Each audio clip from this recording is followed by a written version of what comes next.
Buenas tardes, mi nombre es Mónica Montero, soy licenciada en fisioterapia y hoy les vengo a hablar un poco sobre el síndrome de burnout. Es un síndrome, es un tema, no sé si lo están viendo en presentación completa. No, sería poner la presentación, tipo presentación. ¿Listo por Ya, ahí? Ok, entonces les voy a hablar un poco del síndrome de burnout. Este síndrome es muy poco conocido. Actualmente el término es muy poco conocido. Básicamente, ¿qué es? Bueno, es el que llamamos normalmente el síndrome del trabajador quemado. Esto es una agudización o sobreestrés laboral que va a causar una serie de sensaciones de agotamiento generalizado en el cuerpo que luego puede provocar cambios en la personalidad y autoestima de los trabajadores. Esto puede conllevar a una disminución del rendimiento de las actividades diarias del trabajador y una disminución en la eficacia de sus labores. En el año 2000 fue declarado por la Organización Mundial de la Salud ya como un riesgo laboral porque afecta lo que es la calidad de vida, la salud mental e inclusive en algunos casos llega a arriesgar la vida de los trabajadores, por lo que posteriormente vamos a explicar. Su prevalencia, bueno, se da mayormente, se dice que en profesionales que se relacionan con el trato al público o al cliente, por ejemplo, servicio al cliente, todos los que tenemos que estar relacionados con pacientes, que tenemos que estar en un contacto más, más cercano con el cliente. También en trabajadores que realizan actividades que van más allá de sus labores diarias, trabajadores que tal vez sus patronos les piden más horario laboral o que les piden más de los que le competen. También en aquellos que tienen un ambiente laboral con excesiva tensión o con relaciones laborales conflictivas, si hay conflictos entre los compañeros, si hay conflictos jefe, trabajador, patrono trabajador, todo esto nos va a llevar, digamos, a que haya más prevalencia. A nivel nacional, en lo que es Costa Rica, aún no hay estudios concretos que vayan a determinar la prevalencia real. Sin embargo, se habla que de un 20 hasta un 70% de los trabajadores actualmente presentan el síndrome de burnout aquí en Costa Rica. Respecto a los síntomas y signos, podemos hablar como componentes clínicos. Entonces, en toda la investigación se determinó que está el cansancio o agotamiento emocional, que esto es que los trabajadores van presentando una pérdida progresiva en su energía diaria, además de sentirse o uno percibir un desgaste y un exceso de fatiga en el trabajador. Tenemos dos factores dentro de este que son importantes, que es los signos de las señales de agotamiento físico, donde el trabajador va a presentar lo que es la fatiga crónica, un aumento o la pérdida de peso repentino. Hay presencia de alteraciones psicosomáticas, esto quiere decir, empiezan a presentar dolores a nivel muscular, migrañas, problemas gástricos y en el caso de las mujeres llegan a presentar una desregularización en su ciclo menstrual. El agotamiento mental, por su parte, es como los protagonistas de este síndrome, lo que es el estrés y la ansiedad, donde ellos tienen una relación con la aparición de trastornos posteriormente adaptativos relacionados con lo que es el estrés, la ansiedad, la depresión e inclusive el insomnio. El segundo factor que tenemos es la despersonalización. ¿A qué nos referimos con esto? Bueno, que el trabajador comienza a presentar una defensa en protección de sus sentimientos, empieza como a defender y empieza a presentar síntomas o síndromes de impotencia, frustración, indefinición ante sus labores. También va a adoptar una actitud de indiferencia y desapego, lo que va a reducir la eficacia en su trabajo y va a estar como irritable y va a tener endurecimiento, que esto puede llegar inclusive a ser tanto con los clientes como con los mismos compañeros de trabajo, como inclusive con los patronos. Y el tercer factor es el abandono de la realización personal. ¿Esto qué quiere decir? Bueno, que las labores del sujeto van a perder la importancia que anteriormente tenían y van a comenzar a realizarlas sin interés. Esto va obviamente a disminuir su productividad a nivel laboral y va a desmotivarse por lo que va a generar posteriormente frustración y una ausencia en su realización personal, o sea, en sus objetivos. Tal vez eran trabajadores que antiguamente amaban su trabajo, pero de momento o en esta etapa llegan como a desentenderse de él y a presentar, digamos, disminución en su eficacia. Estos tres componentes es importante mencionar que se van a presentar de forma paulatina, no es que los tres van a aparecer de un momento a otro, sino que vamos a ir poco a poco aumentando, que primero aparece el cansancio, que en un momento de la vida aparece el abandono de la realización personal e inclusive al ser, digamos, paulatinos y cíclicos, pueden aparecer varias veces en diferentes etapas de la vida, inclusive si cambian de trabajo, volver a aparecer o en el mismo trabajo volver a aparecer, ya sea que lo cambiaron de puesto o que superó en algún momento de su vida el síndrome, pero luego volvió a entrar en él. Tenemos signos de alarma. ¿Esto qué quiere decir? Son signos de que ya necesitamos la ayuda de un profesional, ya sea a nivel de psicología, ya sea a nivel de las prevenciones que más adelante hablaremos. Estas son la negación, donde lo que es el trabajador no quiere aceptar que tiene un problema, que se siente mal, o se niega a recibir ayuda, el aislamiento, donde tenemos que el trabajador ya se aparta totalmente de su círculo social, ya sea a nivel de los compañeros de trabajo o a nivel pues, de sus amigos, ¿verdad? O inclusive a nivel familiar, ya es un trabajador totalmente diferente, la ansiedad y el miedo, donde nos provoca ansiedad, tal vez tareas que antes no nos provocaban de tanta frustración, la depresión, donde tenemos que tener, por eso están acá los signos de interrogación, es la parte más importante porque aquí es donde puede haber riesgo de suicidio. Esto es lo que hablábamos, que por esto la Organización Mundial de la Salud lo vio como un riesgo laboral por lo mismo, porque la depresión nos puede conllevar a esto, ¿verdad? Al suicidio. Adicciones, no solo hablemos de adicciones de alcohol y drogas o adicciones a ciertas actividades, sino también llega un punto en el que los trabajadores comienzan a automedicarse y comienzan a tener adicción a esos medicamentos. Cambios en la personalidad, donde, por ejemplo, si había un trabajador que era muy alegre, un trabajador que siempre se veía feliz, es un trabajador que pronto vemos que ya es callado, que ya está totalmente en lo suyo o que ni siquiera o que muchas veces hasta está distraído. La culpabilidad de autoinmolación son trabajadores donde ya no, ya todo lo que pasa en la empresa es mi culpa. Si pasó algo inclusive en otro departamento, llega a ser mi culpa también. Si pasó algo en la empresa, todo es culpa del trabajador, entonces todo eso nos va afectando. Llegan a tener cargas excesivas laborales, se autoexigen, se exigen más de sí mismos, cambios en los hábitos de higiene. ¿Esto a qué nos referimos? Ok, si había una mujer, por ejemplo, que se arreglaba, que se maquillaba, que siempre llegaba súper arreglada, de momento empieza a llegar sin arreglarse, empieza a llegar menos arreglada, personas que tal vez empiezan a llegar malolientes por ahí. Todo esto es signos de que hay un cambio por ahí. Luego, los cambios en el patrón de alimentación. ¿Eso qué quiere decir? Que una persona, pronto veíamos una persona muy delgada, de pronto la vemos que subió súbitamente de peso, o inclusive personas que estaban muy gruesitas, de pronto perdieron peso de forma muy rápida. Cambios muy marcados.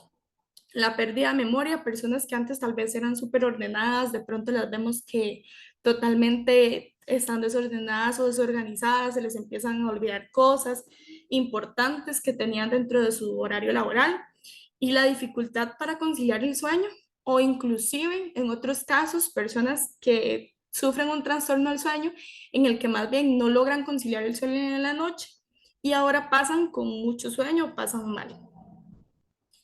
Tenemos los niveles del síndrome clínico.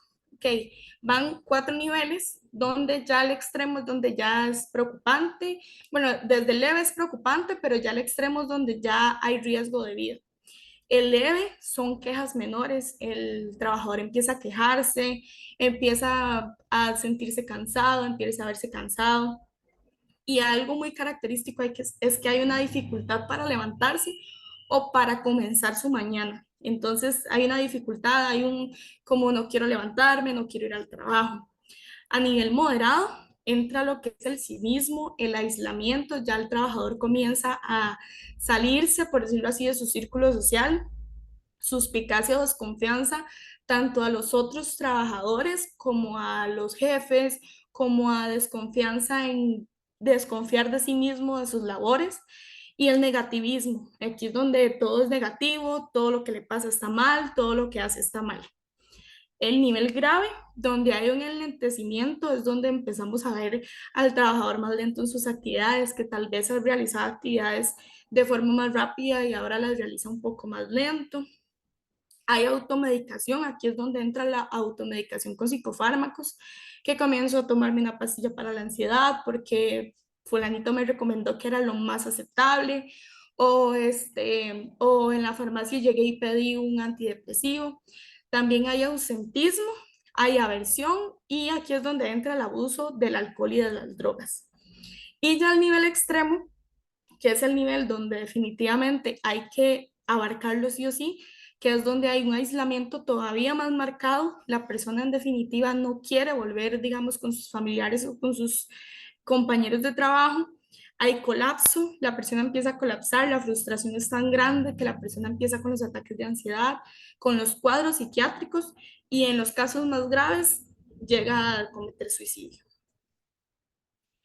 Respecto a los factores de riesgo, tenemos tres tipos. Están los factores de riesgo ambientales, los factores de riesgo personales y los factores en relación con el cliente. En los ambientales es lo que nos rodea. Entonces, si hay sobrecarga laboral, si el patrono, si inclusive la misma empresa comienza a sobrecargar laboralmente a esa persona, puede haber un riesgo. Si hay una presión en el tiempo, ¿esto qué quiere decir? Que nos ponen metas y nos ponen más cargas laborales en la misma jornada laboral y que nos ponen menos tiempo para cumplir esas metas, entonces las metas llegan a ser, pues no se pueden cumplir por ese tiempo. La insatisfacción laboral, si son trabajadores que ya no les gusta lo que están haciendo, si se les pone tareas que no les gusta, que no son su, pues tal vez lo que estudiaron o lo que tienen de profesión, pero los ponen a hacer este tipo de tareas. Si hay falta de recompensas profesionales, no solo quiere decir bonos, no solo quiere decir algo material, sino pues todo lo que es con palabras, que lo has hecho muy bien, que sí puedes seguir mejorando. Esas faltas de recompensas, el contacto con sufrimiento y muerte, si son trabajadores que acaban de pasar por algún sufrimiento, inclusive la muerte de un familiar o un amigo, tienen mayor riesgo. Si hay relaciones difíciles tanto con los clientes como con los familiares, este, tanto de la casa, digamos, como con los clientes, como con nuestra relación laboral de trabajo. Si hay insuficiencia en los recursos materiales, si para cumplir sus objetivos o para realizar sus actividades laborales no hay materiales y eso provoca frustración y la falta de autonomía, donde el trabajador, el patrón, no le permite la autonomía necesaria y no confía en el trabajador para realizar ciertas actividades. A nivel de los factores personales, si depende mucho del carácter de la persona, el temperamento, si tiene o si posee estrategias de afrontamiento ante los problemas, ante las situaciones, la supresión de los pensamientos, si es una persona que reprime, que siente pues enojo y no lo externa, pues si siente pues algo de que no se siente bien con alguna situación y no lo externa. Los mecanismos también, si es la capacidad, los mecanismos de mejorar lo que es la inteligencia emocional. Y los factores en relación con el cliente van a ser más que todo problemas de interacción con este cliente o falta de comunicación o una comunicación insuficiente del cliente con el empleado. Más a nivel personal o más a nivel de la persona, se determina que la edad generalmente son los mayores de 40 años los que tienen mayor riesgo de padecer el síndrome. El género masculino tiene mayor riesgo. Respecto al tiempo de profesión, la antigüedad en la institución y el flujo diario de clientes y el número de horas laboradas, los cuatro tienen en común que a mayor cantidad, ya sea de años, de horas, de flujo diario, va a tener mayor posibilidad de poseer el síndrome. Y el estado civil, los casados, las personas casadas tienen un mayor factor de riesgo para padecer el síndrome. El diagnóstico básicamente se inventó o se introdujo la prueba más utilizada, que es la Maslach Burnout Inventory. Igual hay muchísimas más, pero esto es como la más utilizada, ¿verdad? Esta consta de 22 enunciados y preguntas sobre los sentimientos y padecimientos relacionados con su interacción. Por ejemplo, si siente que puede entender fácilmente a los clientes, si siente que puede trabajar todo el día con la gente, si eso es lo que lo está cansando, si siente que el trabajo lo está desgastando o por el contrario se siente acorde a su trabajo y bien, si se siente con mucha energía o poca energía en su trabajo, etcétera, con todos los enunciados. Estos se valoran en un rango de 6 adjetivos, donde la persona, o sea, personalmente el trabajador lo llena y van desde ese rango de los 6 adjetivos va desde nunca, donde es cero, hasta pocas veces al año menos, una vez al mes o menos, unas pocas veces al mes, una vez a la semana, pocas veces a la semana o diariamente, dependiendo de la frecuencia con la que experimente las situaciones descritas en cada uno de los enunciados, y estos van acorde a los descritos anteriormente. Respecto a la prevención, bueno, se propone que al haber una identificación y modificación de las condiciones de trabajo que han producido el síndrome, va a haber una disminución. Entonces, identificar esos factores que han producido los factores de riesgo anteriormente o las condiciones de trabajo anteriormente mencionadas van a producir una disminución pues, de padecer el síndrome. En caso de que el trabajador tenga una exposición prolongada, se recomienda reubicar al trabajador y dar un acompañamiento tanto psicológicamente como en el puesto nuevo de trabajo para rectificar los hábitos adquiridos en este nuevo puesto. El proceso de adaptación de las expectativas a la realidad cotidiana, también fomentar una atmósfera de equipo, incluir espacios comunes, incluir pues, objetivos también comunes, fomentar también lo que es o equilibrar más bien las áreas vitales como la familia, el tiempo en familia, el tiempo de los amigos, el tiempo de trabajo y sobre todo el tiempo de descanso. Respetar los tiempos de descanso, no molestar a los trabajadores o no buscar a ponerles cargas excesivas a los trabajadores en su tiempo libre o en su tiempo en familia. Y limitar la agenda laboral y promover la formación continua de la jornada, durante la jornada laboral. Formación continua, ¿a qué nos referimos? Educación, charlas educativas, todo esto que nos permita como desentendernos un momento de la carga laboral y alimentar los conocimientos.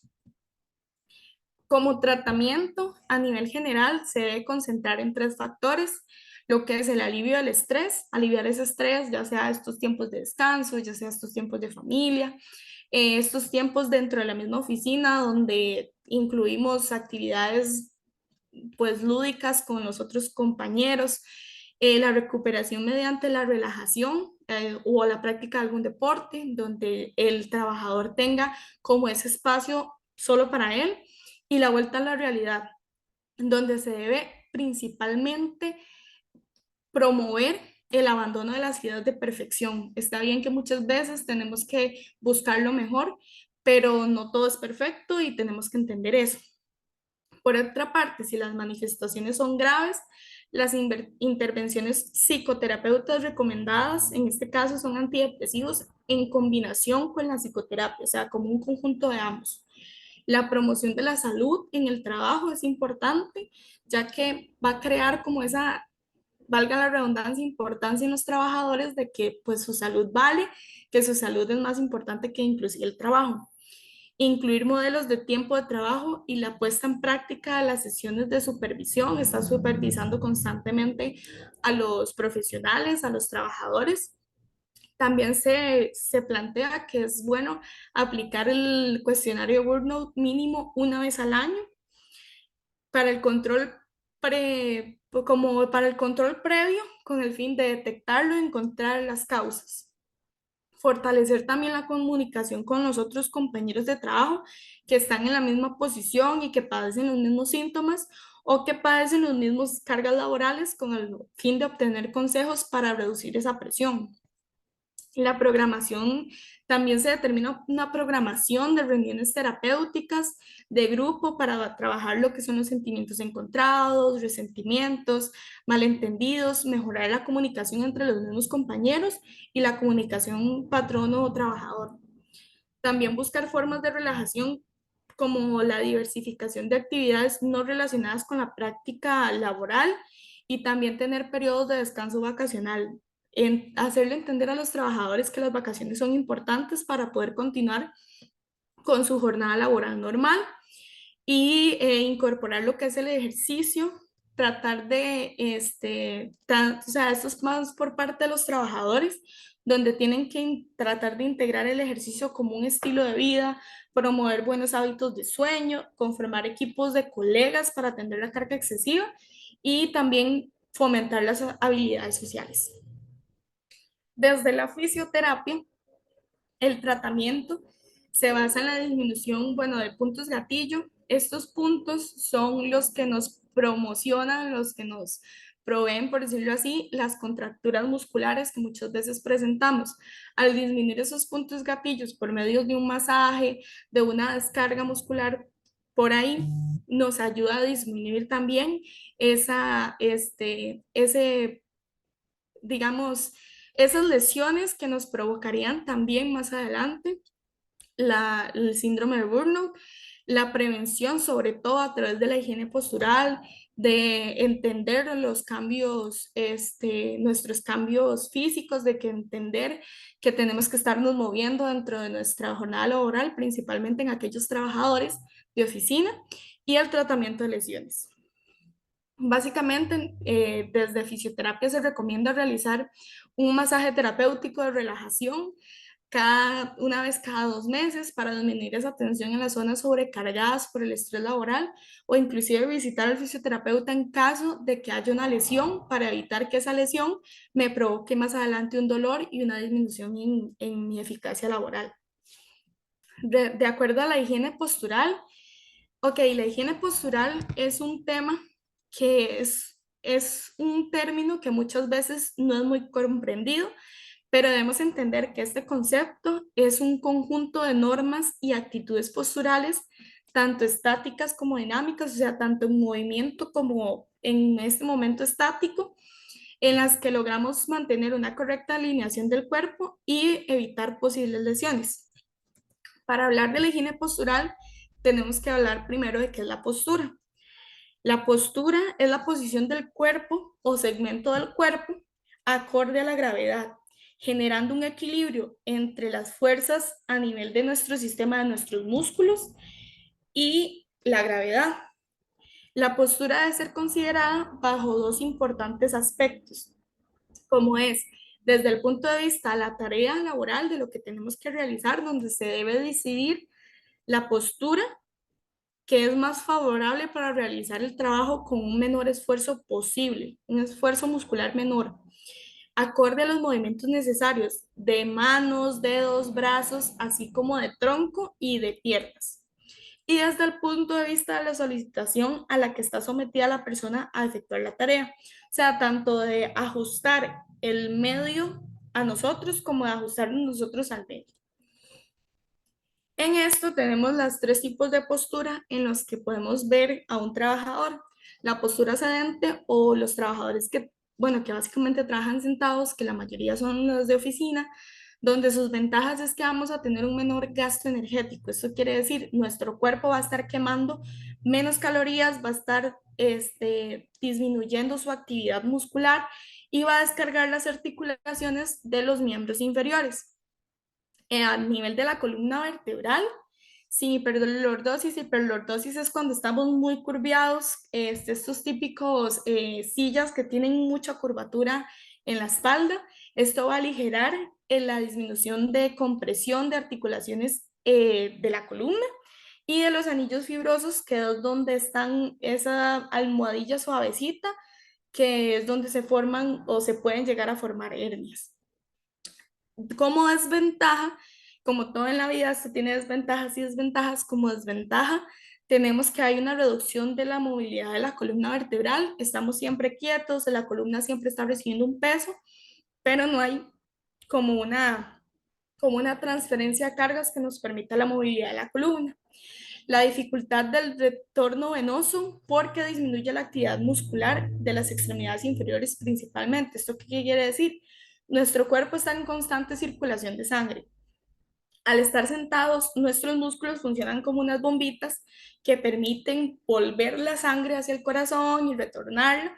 Al estar sentados en miembros inferiores principalmente, siempre las piernas están quietas, entonces esos músculos no funcionan como una bombita y disminuye ese retorno, ese volver la sangre, oxigenarla y volver a la normalidad. También aumenta la presión en ese anillo fibroso y en el núcleo pulposo, que es esa gomita que está entre vértebra y vértebra. Va a aumentar esa presión, entonces va a tener una mayor influencia a provocar hernias por presión, a provocar otras patologías de la columna vertebral. También se pueden producir fenómenos degenerativos en los discos intervertebrales.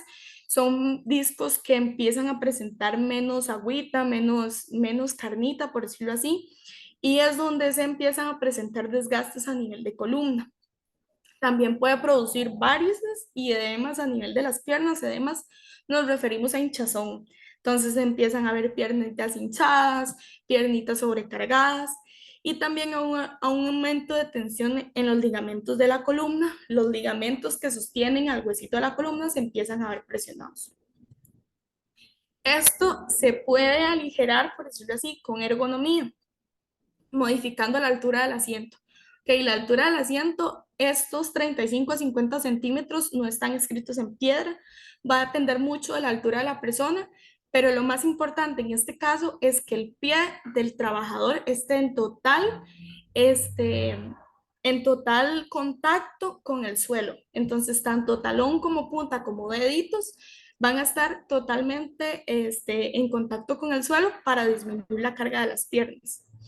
La altura del trabajo, o sea, la altura del escritorio o en este caso de la mesa donde tenemos que estar trabajando, debe estar la altura a la que deben estar los objetos con los que vamos a trabajar, debe ser de suma importancia y esto los vamos a dividir en dos. En cuanto a la precisión o menor precisión del trabajo. Si son trabajos con mayor precisión, la altura va a estar definida por la mirada a la superficie del asiento, tanto como el ángulo de inclinación de la mirada del trabajador y la distancia visual. El torso, nuestro cuerpo, debe quedar a la altura que logre apoyarse en la mesa sin necesidad de estirar su espalda, de manera que los brazos queden pues colgando, pero no debe haber un estiramiento de la columna del trabajador. Y aquellos que tienen menor precisión, donde predomina principalmente la libertad del movimiento de las extremidades, donde mi brazo no tenga que pegar, por decirlo así, con algún objeto o tenga dificultad en ese movimiento, y las piernas siempre deben quedar libres para poder estarlas moviendo de un lado a otro. Y el área al alcance de las manos, que es lo que explicábamos anteriormente, que no tengamos que estar presionados totalmente, que nuestros hombros estén libres, nuestros codos y nuestras manos. La posición bípeda o la posición de pie es la que llamamos cuando la columna está completamente erguida sobre su base y la habilidad para mantener esta postura va a depender de la localización del centro de gravedad. Nuestro centro de gravedad generalmente está en la columna, pero está dividida en los dos pies, con la base tanto de soporte como de sustentación.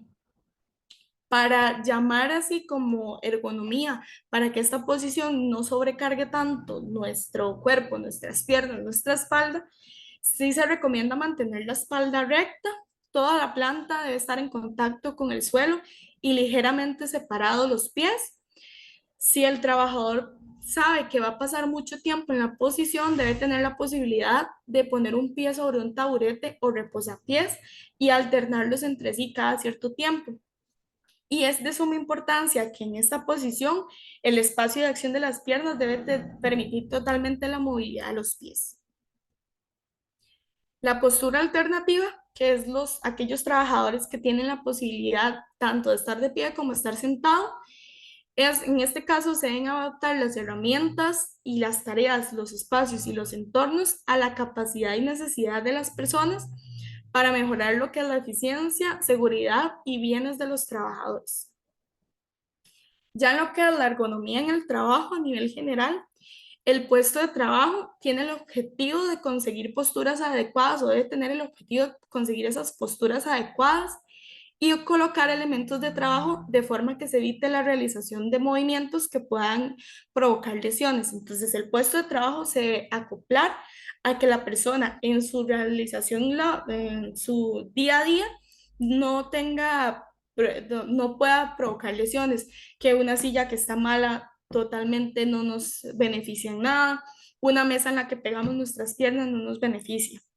Las herramientas que deben disminuir la sobrecarga para evitar movimientos repetitivos, disminuyendo la fuerza y durante su utilización y evitando transmisión de vibraciones. Entonces, las herramientas de trabajo deben provocar una disminución de la sobrecarga. Por ejemplo, si realizar nuestro trabajo nos provoca, no sé, en una fábrica estar moviendo el brazo repetitivamente, que hayan herramientas dentro de la actividad laboral en la que pueda cambiar de brazo, en la que pueda disminuir esa carga con la que estoy manejando el brazo. Los mandos e indicadores que deben ubicarse en lugares visibles y al alcance para ofrecer mensajes claros y de comprensión fácil por los trabajadores. Estos son los típicos que se deben utilizar lentes o que se deben utilizar equipos de protección. Las condiciones ambientales donde la temperatura, la humedad, el nivel de ruido, la protección para el ruido y la vibración son factores importantes. La temperatura debe ser acorde al trabajador. Si son temperaturas que van a pasar muy frías, tener el equipo adecuado para disminuir ese frío. Si está expuesto a vibración, tener el equipo necesario para proteger esa vibración. La carga mental, donde es relativo al efecto de los horarios de trabajo y los turnos que posean los trabajadores, donde la percepción de la fatiga se va a relacionar a la realización de las tareas. Entre más tareas en menor tiempo vamos a tener una mayor fatiga. Y la carga física, que es la sobrecarga articular como un causante de lesiones tanto en ligamentos como en músculos y tendones. Esto debido a actividades repetitivas o que sobreesfuercen mucho en posturas inadecuadas. Y esto lo podemos dividir en tres campos básicos, que son las lesiones por sobreesfuerzo, donde se afecta sobre todo el sector lumbar de la columna lumbar. O sea, digamos, estos donde hay cargas excesivas, donde son trabajadores que tienen que llevar pues muchas cargas en sus brazos y sobrecarga en la espalda, estos son más frecuentes en campos productivos como fábricas, como bodegas, las lesiones por movimientos repetitivos, sobre todo a miembros superiores y la región de acá de todo lo que es el cuello, que esto es propio de las tareas más manuales, más minuciosas, más precisas, donde no hay un esfuerzo grande, pero sí hay un ciclo de trabajo repetitivo y rápido. Y las lesiones por postura inadecuada, donde se sobrecarga por adaptación de posturas forzadas en tiempos muy prolongados, estáticamente, donde tenemos que pasar mucho tiempo en una sola posición, y se presentan sobre todo en actividades donde se utilizan los brazos y en modo estático. Respecto al perfil del puesto de trabajo, ¿cómo podemos ayudar en esto? La altura va a verificar la comodidad postural del trabajador respecto a la distancia de sus manos y sus pies, donde sus manos deben estar acordes ni muy arriba ni muy abajo de su tronco, y donde sus piernas deben estar acordes al piso. No, no nos sirve una silla que sea muy alta o que sea muy baja en la que no nos sintamos cómodos. El aprovisionamiento, donde se vigila que las herramientas tengan el desplazamiento al ponerlas o quitarlas y que sea adecuado a la postura de la persona. No nos sirve o nos afecta en nuestra higiene postural aquellos objetos que están más arriba o que tenemos que estarnos agachando para tomarlos. La limitación del espacio, donde se comprueba si el operario tiene un espacio adecuado para el desplazamiento de su puesto de trabajo, donde pueda desplazarse libremente, donde pueda levantarse y caminar para realizar sus actividades de esparcimiento, así como sus actividades diarias. Y la seguridad, donde se analiza las probabilidades de riesgo de accidentes laborales y las herramientas utilizadas. Respecto a la valoración del entorno físico, con respecto al entorno térmico, tenemos que la temperatura del puesto de trabajo o del puesto laboral, tanto la temperatura externa y la carga del trabajo, son factores que se deben cuidar. El ruido ambiental en función de la intensidad, la duración y la exposición del trabajador a ese ruido ambiental. La iluminación artificial, que esto va a depender mucho si son trabajos muy precisos, debe haber una mayor iluminación, y si son trabajos menos precisos, pues sí debe haber una iluminación, pero menos específica para el trabajo. Las vibraciones que se analizan en función a lo que es su frecuencia, amplitud y duración. La higiene atmosférica, que tiene en cuenta el polvo, el humo, los gases que pueden afectar el desempeño laboral, y aspectos del puesto como la limpieza, estética, espacio, color, antigüedad, si el lugar es muy antiguo, y la iluminación natural. Como propuestas, se determinan unos estiramientos para disminuir esa carga laboral diaria. Estos deben realizarse mínimo 3 veces al día, y sí recomendamos aproximadamente cada hora levantarse de su silla, estirar mínimo por 5 minutos para volver a su realización laboral. Esto por lo menos por 3 o 4 semanas como máximo, y mínimo 2 semanas si sentimos esa carga o si sentimos que estamos entrando sin el síndrome. Estos estiramientos deben mantenerse mínimo por 5 o 6 segundos, y si los logramos mantener, hasta 15 a 60 segundos. Básicamente el cuello, estos ejercicios para el cuello, bueno, llevar la cabeza hacia el lado, ligeramente hacia el lado y hacia arriba, ya ayudándose con la mano contraria, y mantener la posición durante unos, como decíamos, unos 15, 20 segundos es suficiente, pero inclusive si se puede llegar a 30, 50 segundos, es de mejor. Cuando realizamos el estiramiento, inhalamos profundamente y respiramos normalmente, no, no mantenemos como eso, como la respiración estática, sino que seguimos respirando normalmente. Para la parte posterior del cuello, entrelazamos las manos por detrás de la cabeza y por encima de la nuca. Tiramos de la cabeza y la llevamos hacia abajo sin mover el tronco hasta que la barbilla logre tocar el pecho. Cuando realizamos el estiramiento, antes de realizarlo, inhalamos, y cuando lo realizamos, exhalamos y mantenemos la posición y volvemos a la posición normal lentamente. Luego, para la parte lateral del cuello, tomamos con la mano contraria la cabeza pasándola por encima de ella, expiramos el aire lentamente, tiramos del cuello, exhalamos y volvemos a la posición normal. Mantenemos unos 15, 20 segundos y exhalamos. Con los brazos por detrás de la espalda, uno va a estar flexionado y el otro sujetándolo lo más cercano al codo, pero en este caso, si no llegamos, podemos hasta el antebrazo y tirar del codo. Mientras tiramos, exhalamos, antes de tirar, inhalamos y lo mantenemos por unos segundos, y lo hacemos con ambos brazos. Para la parte posterior de los brazos, con uno de los brazos flexionado por delante del cuerpo, con el codo a la altura del pecho y el antebrazo en posición vertical, vamos a elevar el otro brazo como haciéndole una ayuda. Inhalamos y exhalamos y estiramos por 20 segundos. para la parte baja del codo, del brazo. Vamos a flexionar un brazo hacia atrás por lateral de la cabeza hasta que toque con su mano la escápula contraria y la escápula o el sector aquí, lo que antiguamente llamábamos omoplato, y tomar el codo con la otra mano y expirar el aire cuando realizamos el movimiento.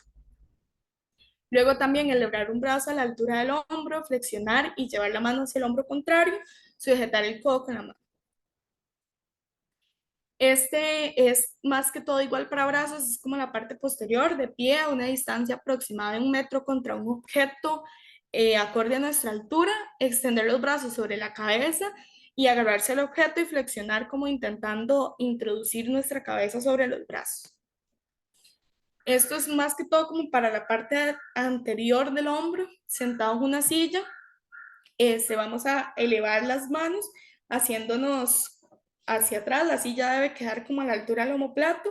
Nos llevamos los brazos hacia atrás, estirando por ahí toda esa zona. Las muñecas, que es de suma importancia tanto para actividades, bueno, para trabajadores que realizan oficina, para trabajadores que realizan actividades que involucren mucho sus manos. Se coloca una mano frente a la otra, a la altura y cerca del tronco, y se estira con la palma de la otra mano. También el movimiento, no solo el estiramiento, sino el movimiento de esas manos, entrelazar las manos y girar la muñeca en ambos sentidos, 15 veces para cada lado. Luego, para la espalda, sentado en una silla, en la misma silla de trabajo, con las piernas separadas, vamos a extender nuestro tronco y como incrustarnos entre las piernas para poder estirar ahí toda la región lumbar. Para las piernas, bueno, al pie con los pies paralelos y apoyados en el suelo, las manos sobre las rodillas, podemos ponerlas o inclusive al lado de nuestros hombros, vamos a inclinar el tronco hacia adelante, bajando las caderas y desplazando el peso hacia abajo sin dejar de apoyar la punta del pie contra el suelo. Para la región anterior de la pierna, vamos a ponernos frente a una pared de una distancia considerable en la que nos podamos apoyar y vamos a flexionar la rodilla contraria llevando el talón hacia los glúteos y tomar el pie con la mano correspondiente. Y este es en posición de rodillas con las manos apoyadas en el suelo. Vamos a apoyarnos sobre los dedos de los pies y expirar el aire mientras se mueven los glúteos hacia atrás y hacia abajo. Y eso sería todo. No sé si tienen alguna pregunta. Sí, justamente aquí las tengo apuntadas yo, doctora. Entonces, bueno, primero muchísimas gracias, ¿verdad? Yo creo que la mayoría de nosotros estábamos así en posiciones fatales escuchando esta presentación y ya después yo creo que todos nos pusimos así súper rectitos, ¿verdad? Pero la verdad estuvo muy buena y súper interesante. Eh, bueno, primero para decirles que lo que es la fisioterapia con la cual tenemos un convenio en CRS es la fisioterapia Lanzoni y estaremos poniendo en el chat lo que es la regalía que tenemos por parte de ellos, la cual es un 20% en sus procedimientos. Igualmente, después de las preguntas, se estaría rifando un premio, entonces para que se queden. Okay. En cuanto a las preguntas, bueno, la primera que tenemos es ¿a qué edad se presenta? ¿Solo después de los 40 o puede ser a cualquier edad?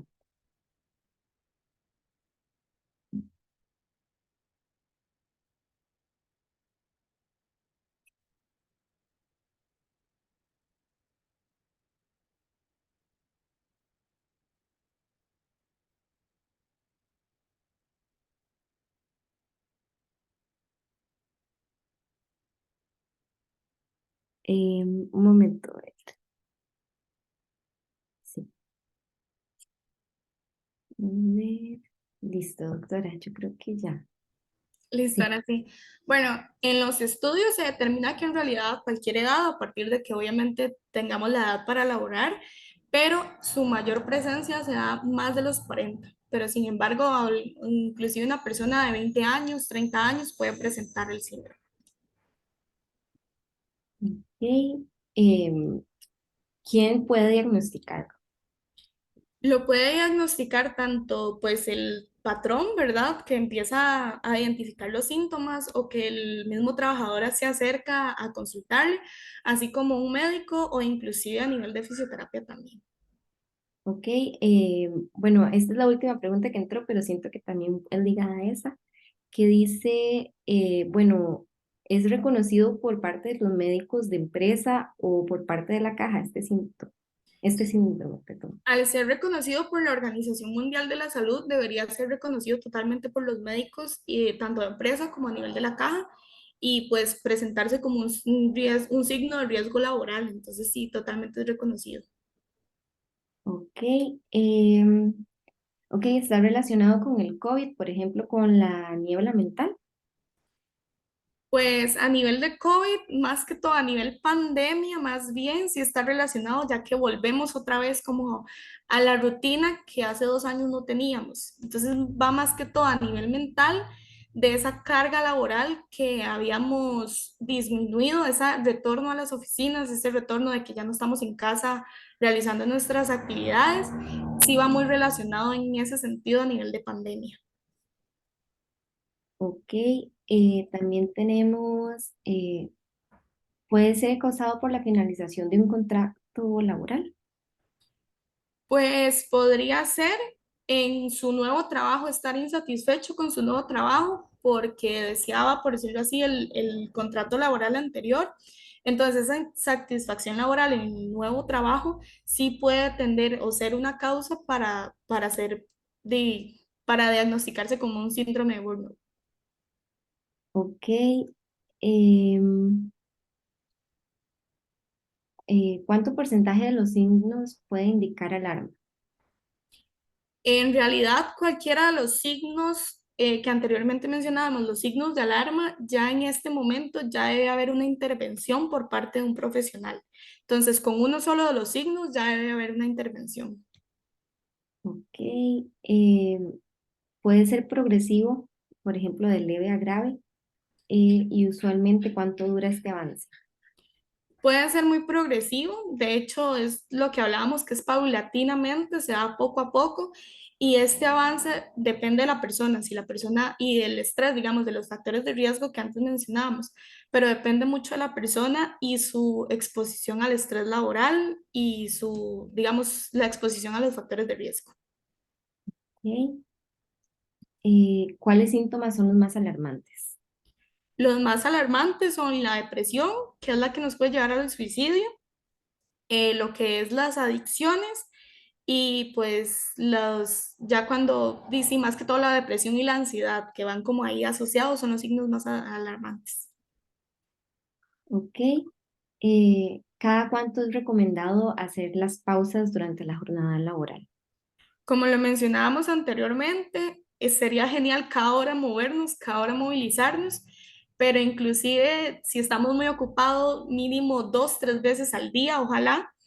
Y pues si tuviera que decir así como cantidad de horas, cada 4 horas sería genial, digamos que usted diga, y pues no tengo mucho tiempo, cada 4 horas estaría perfecto. Ok, al mantener la espalda recta por un periodo de tiempo me duele la espalda. ¿Esto podría significar algo grave? Al mantener nuestra espalda está asociada y está 100%, o sea, se comporta mejor al estar en movimiento. Si nos mantenemos mucho tiempo en una misma posición, lo mejor es como el transporte de cargas. ¿Esto qué quiere decir? No es como que vamos a ir a cargar un montón de peso sino que cuando estamos de pie y nuestra espalda está recta, nuestro centro de gravedad está a nivel lumbar. Ujú. Si movilizamos un pie delante del otro, nuestro centro de gravedad cambia es como abrir las patitas de un trípode. Movilizamos esa carga laboral de un lado a otro y nuestra espalda va a sufrir menos cantidad de carga de nuestro peso y menos cantidad de carga si también estamos en una misma posición. Entonces, al modificar nuestras cargas, no quiere decir que vaya a significar algo grave o no. Sí sería bueno que consulte un fisioterapeuta para valorar ahí las opciones de que si es una sobrecarga a nivel muscular o si es algo ya óseo o inclusive, digamos, si nada más con modificar un poco nuestra jornada laboral podría ayudar. Ok, asociada también con la respuesta que acaba de dar, doctora. También preguntaron para los trabajadores que pues trabajan todo el día de pie. ¿Cuáles pueden ser algunas sugerencias? Bueno, como recomendaciones, lo que más se sugiere es que tengamos como un taburete cerca, como un reposapiés. Entonces, si tenemos que pasar todo el día en una misma posición, por lo menos estar cambiando los pies, subir un pie y mantener el otro abajo, luego cambiar el otro, abrir un poco nuestros pies más de lo normal y luego cerrarlos, estar como en ese constante movimiento. Y en este caso, todavía más, realizar esos pasos activos de estiramiento, sentarnos un ratito y hacer los estiramientos de espalda para mejorar esas cargas. Ok. También tuvimos una participante que nos estaba escribiendo que en la oficina le recomendaron colocar los pies en una pendiente, pero usted habló de tener los pies en total contacto con el piso. ¿Esto puede significar algún daño futuro, digamos, el tenerlos en alguna pendiente, o es de verdad recomendable tenerlos en contacto con el piso? ¿O usted qué opina, doctora? Es mejor tenerlos en contacto, pues, sí, en su posición normal que es recto, sin embargo, tenerlos de vez en cuando, cada cierto tiempo cambiarlos a esa posición, no está mal porque igual estamos modificando ese centro, que en el caso de estar sentados, el centro se nos traslada tanto a la región de los glúteos como a la región de las rodillas. Entonces, al cambiar un poco esa pendiente, esa movilidad, sí es bueno, pero digamos todo el día en esa sola posición sí no es recomendable. Ok, puede causar y es reconocido para lo que sería la incapacidad laboral. Como lo mencionaba anteriormente, al ser, digamos, un riesgo laboral declarado por la Organización Mundial de la Salud, debería ya en casos donde ya es de extremo o grave, sí ser un proceso de incapacidad. Sin embargo, digamos, como estar consultando por eso no es lo, digamos, se debe resolver en un tiempo prudente, pero sí, sí al ser reconocido sí puede ser una causa. Pero todo depende de lo que el médico determine. ¿Ok? Y ya por último, doctora, sería, pues se puede volver a la normalidad y se tiene alguna secuela usualmente con este síndrome, perdón. Sí, sí se puede volver totalmente a la normalidad si se trata correctamente, tanto a nivel, eso es un trabajo interdisciplinario de diferentes áreas de la salud, tanto física como mental, donde incluyen los psicólogos, los médicos a nivel general, los fisioterapeutas en esta parte de lesiones, también el patrono que debe colaborar mucho en estar acorde a ese cambio que el trabajador va a vivir, pero claro que se puede llegar a la normalidad, al retorno de la normalidad. Como secuelas, como le digo, depende mucho de ese proceso que llevó y de eso, digamos, de que no volvamos a tener crisis de ansiedad, que no volvamos a tener crisis de depresión y que logremos un equilibrio ahí entre nuestro trabajo y nuestra vida personal.